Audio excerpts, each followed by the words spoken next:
이야기는 하나의 진실을 밝혀냅니다. 제약회사와 일부 병원에서는 당신에게 절대 이 진실을 먼저 말해주지 않을 것입니다. 왜냐하면 당신이 잠 못 들어 뒤척이며 괴로워할수록 그들은 더 많은 수면제와 비싼 검사들을 팔 수 있기 때문입니다. 혹시 당신은 매일 밤 뒤척이며 까만 천장 위로 희미한 무늬만 새고 있지는 않나요? 야속하게도 새벽 3시만 되면 어김없이 눈이 떠져 창밖으로 아침이 올 때까지 길고 긴 한숨만 내쉬고 계신가요? 저는 신경과 의사 박도훈입니다. 올해 81세인 저는 지난 55년간 잠 못 드는 사람들의 고통과 함께해 왔습니다. 제가 수십 년간 수만 명의 환자들을 만나며 가장 충격적이었고 가슴 아팠던 진실을 먼저 알려드리겠습니다.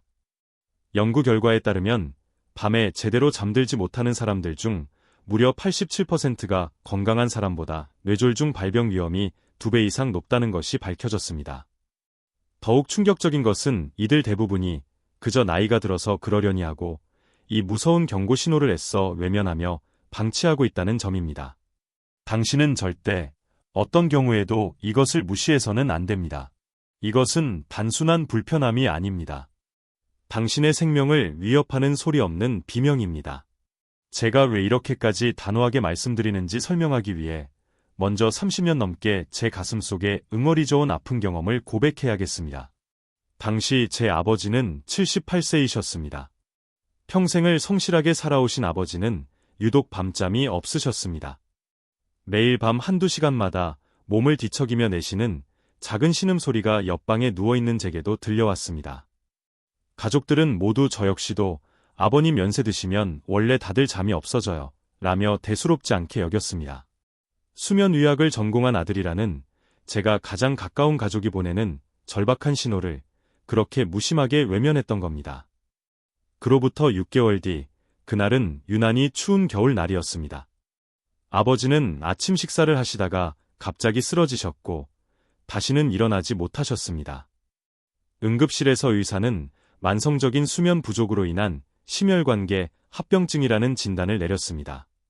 그 순간 제 머릿속이 새하얗게 비어버렸습니다. 세상의 모든 잠 못 드는 사람들을 돕겠다던 수면 전문의가 정작 제 아버지의 마지막 신호를 놓쳐버렸다는 지독한 자책감에 저는 그 후로 오랫동안 밤잠을 이루지 못했습니다. 그때 저는 제 영혼에 대고 맹세했습니다. 수면장애는 결코 자연스러운 노화 현상이 아니며 무지와 방치로 인해 생기는 비극적인 질병이라는 사실을 세상에 알려야겠다고 말입니다. 이런 비극이 다시는 그 누구에게도 반복되어서는 안 됩니다. 만약 당신이 이 영상을 끝까지 보지 않는다면 당신 또한 저와 같은 후회를 하게 될지도 모릅니다. 이제 오늘의 주제인 수면제 없이 평생 꿀잠 자는 단 하나의 방법에 대해 자세히 말씀드리겠습니다. 오늘 제가 드리는 말씀들을 끝까지 듣고 실천하신다면 당신의 남은 인생에서 잠 때문에 고통받는 일은 없을 것이라 제 모든 경력을 걸고 확신합니다.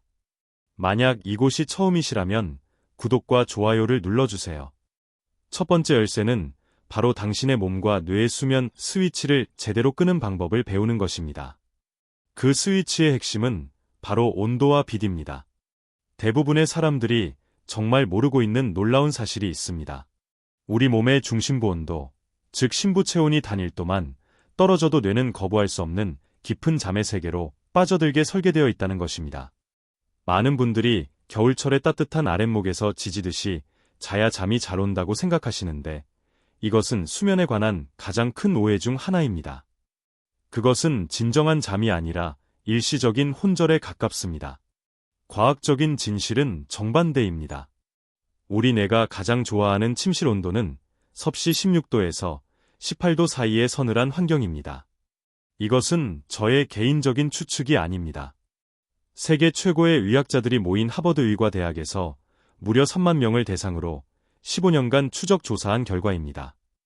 이 연구에서 서늘한 환경에서 잠을 잔 사람들은 따뜻한 환경에서 잔 사람들보다 깊은 수면, 즉 뇌와 육체가 진정으로 회복되는 단계의 수면 시간이 무려 3배나 길었습니다. 더욱 놀라운 사실은 이들의 기억력과 낮 동안의 집중력 또한 현저하게 개선되었다는 점입니다. 여러분이 아무리 수백만 원짜리 침대를 사고 좋다는 베개를 전부 사서 써봐도 이 기본적인 온도 조절에 실패하면 모든 것이 헛수고가 될 수밖에 없습니다. 우리 뇌 중심에는 시상하부라는 작은 관제탑이 있습니다. 이곳이 바로 우리 몸의 체온 변화를 감지해서 수면 스위치를 켜고 끄는 역할을 합니다. 주변 온도가 서늘하게 내려가면 시상하부는 이제 밤이구나, 쉴 시간이구나 라고 인식하고 즉시 수면 호르몬인 멜라토닌을 대량으로 분비하라는 명령을 내립니다. 하지만 방안이 후지근하고 따뜻하면 뇌는 아직도 대낮이네 라고 착각해서 계속 깨어있으려고 발버둥을 칩니다. 특히 침실 온도가 섭씨 25도 이상으로 올라가면 꿈을 꾸는 단계인 렘수면이 절반으로 줄어든다는 충격적인 연구 결과도 있습니다. 이제 이해가 되시죠? 유독 여름에 더 자주 깨고 아침에 일어나도 몸이 천근만근 무겁고 개운하지 않은지 말입니다. 빛 또한 마찬가지입니다.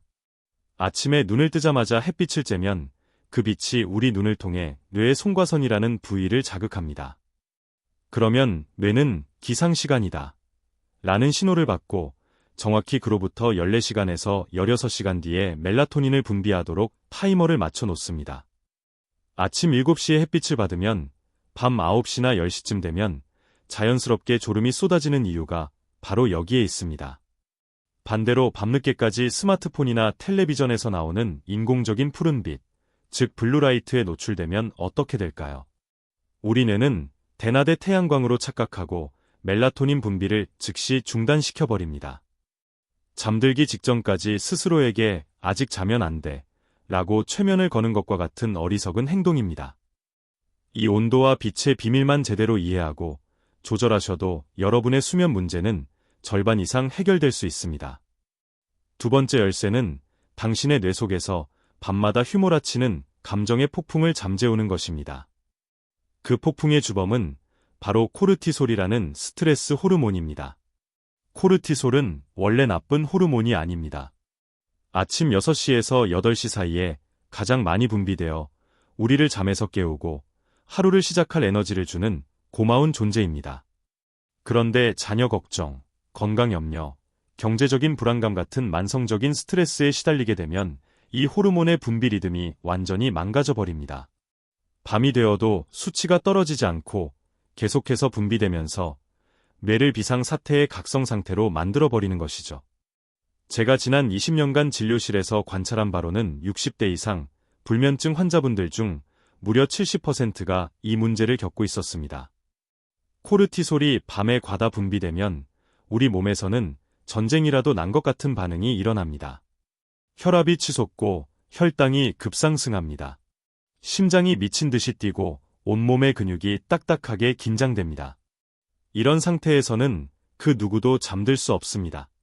몸이 말 그대로 전투태세를 갖추고 있는데 어떻게 평화로운 잠의 세계로 들어갈 수 있겠습니까? 더욱 무서운 것은 이 상태가 지속되면 우리 몸의 방어군인 면역력이 급격히 떨어진다는 점입니다. 감기에도 쉽게 걸리고 작은 상처도 잘 낫지 않게 됩니다. 심지어 암 발생 위험까지 3배나 높아진다는 것이 미국 국립보건원의 공식 연구 결과입니다. 그렇다면 이 무서운 폭풍을 어떻게 잠재울 수 있을까요? 약이 아닌 가장 효과적인 방법은 바로 호흡과 향기를 이용하는 것입니다. 먼저 잠자리에 누워 배를 부풀리며 코로 아주 천천히 숨을 들이마셔 보세요. 그리고 6초 동안 입으로 더 천천히 길게 내쉬세요.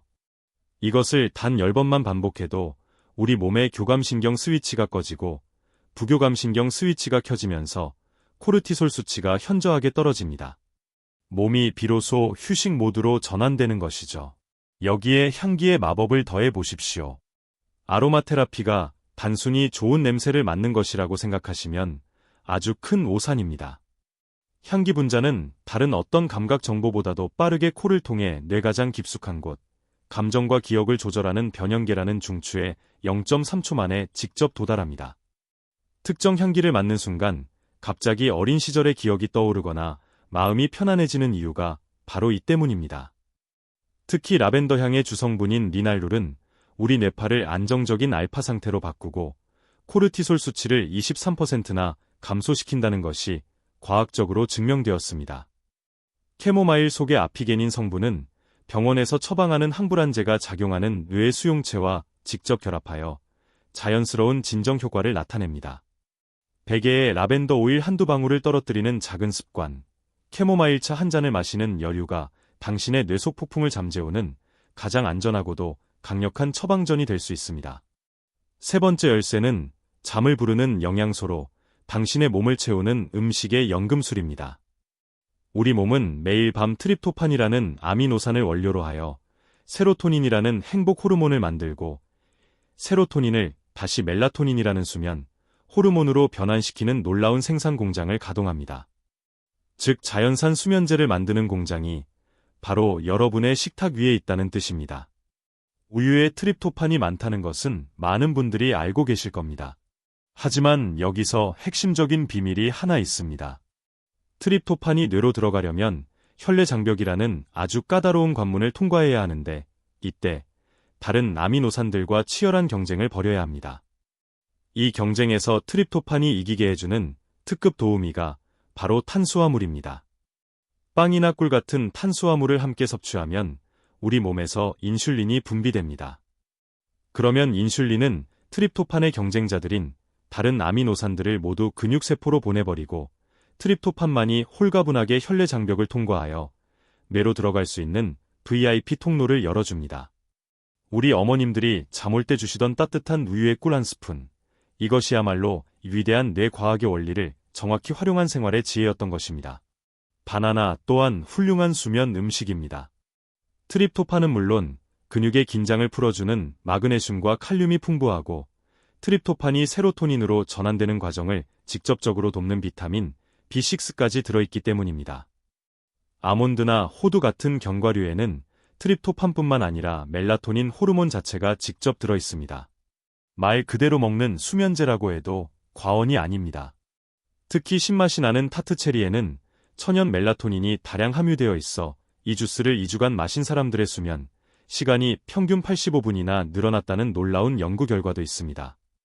하지만 이런 음식들을 언제 먹느냐가 효과를 좌우합니다. 반드시 잠들기 2시간에서 3시간 전에 섭취해야 우리 위장이 소화 활동을 모두 끝내고 트립토판이 뇌에 안전하게 도달할 충분한 시간을 확보할 수 있습니다. 너무 늦게 잠들기 직전에 먹으면 소화시키느라 위장이 밤새 일하게 되어 오히려 깊은 잠을 방해할 수 있으니 시간을 꼭 지켜주셔야 합니다. 마지막 네 번째 열쇠는 지난 40년간 당신의 몸을 서서히 망가뜨려온 몸을 속이는 베개를 버리는 것입니다. 많은 분들이 이 문제의 심각성을 전혀 인지하지 못하고 계십니다. 우리의 척추는 옆에서 보았을 때 완벽한 S자 모양의 아름다운 곡선을 가지고 있습니다. 목뼈는 앞으로 살짝 휘고 시작 커브, 등뼈는 뒤로, 허리뼈는 다시 앞으로 휘어져 있어야 정상입니다. 이 완벽한 곡선 구조가 용수철처럼 작용하여 우리가 걷거나 뛸 때 발생하는 엄청난 충격을 흡수하고 몸무게를 효율적으로 분산시켜줍니다. 하지만 잘못된 수면 자세, 특히 잘못된 높이의 베개는 매일 밤 7시간에서 8시간 동안 이 완벽한 설계를 무자비하게 망가뜨립니다. 너무 높은 베개를 베고 자면 어떻게 될까요? 목뼈의 정상적인 시작 커브가 강제로 펴지면서 점점 일자로 변형됩니다. 소위 일자목이 되는 것이죠. 이렇게 되면 목 주변의 근육과 인대가 항상 긴장 상태에 놓이게 되어 두통과 어깨 결림, 팔저림을 유발하고 심하면 목 디스크로까지 발전하게 됩니다. 반대로 베개 없이 자거나 너무 낮은 베개를 베면 목이 뒤로 과도하게 젖혀져 기도가 좁아집니다. 이때는 코골이나 수면 무호흡증이 발생하기 쉽습니다. 그렇다면 나에게 딱 맞는 인생 베개의 높이는 어떻게 찾을 수 있을까요? 아주 간단한 방법이 있습니다. 벽에 등을 대고 편안하게 선 다음 뒷머리와 벽 사이에 생기는 빈 공간의 깊이를 재어보세요. 그 거리가 바로 당신의 목 커브에 맞는 최적의 베개 높이입니다. 일반적으로는 똑바로 누웠을 때는 6에서 8cm, 옆으로 누울 때는 어깨 높이를 고려하여 10에서 15cm 정도가 적당합니다. 수십만 원짜리 비싼 기능성 베개를 살 필요가 없습니다. 낡은 수건 몇 장을 돌돌 말거나 겹쳐서 자신에게 맞는 높이를 직접 만들어 보는 것이 훨씬 더 효과적일 수 있습니다. 자세 또한 중요합니다.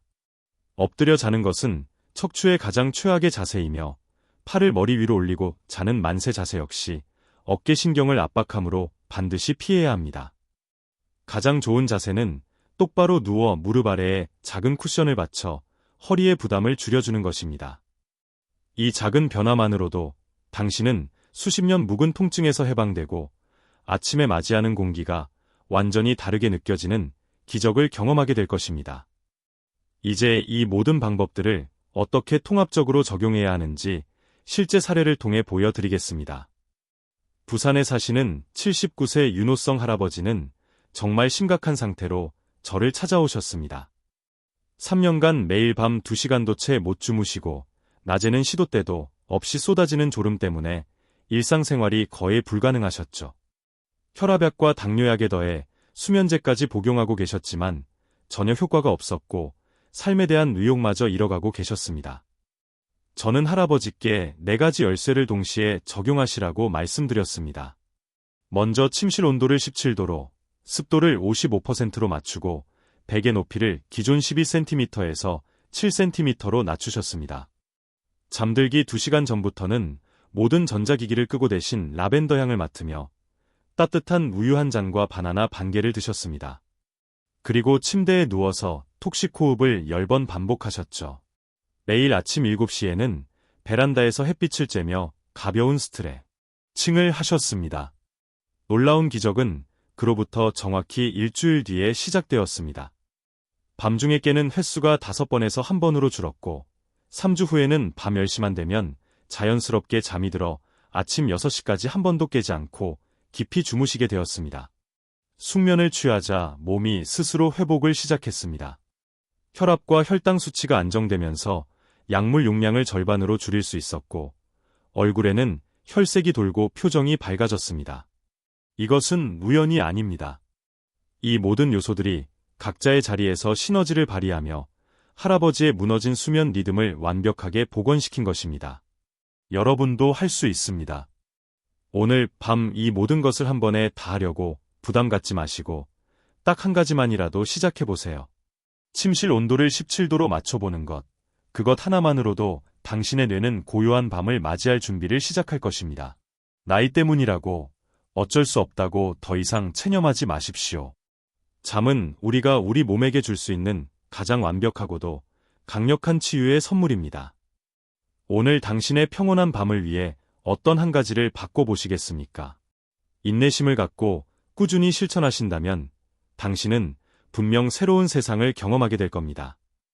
당신의 건강한 잠을 그리고 활기찬 내일을 진심으로 응원하며 긴 이야기 들어주셔서 감사합니다.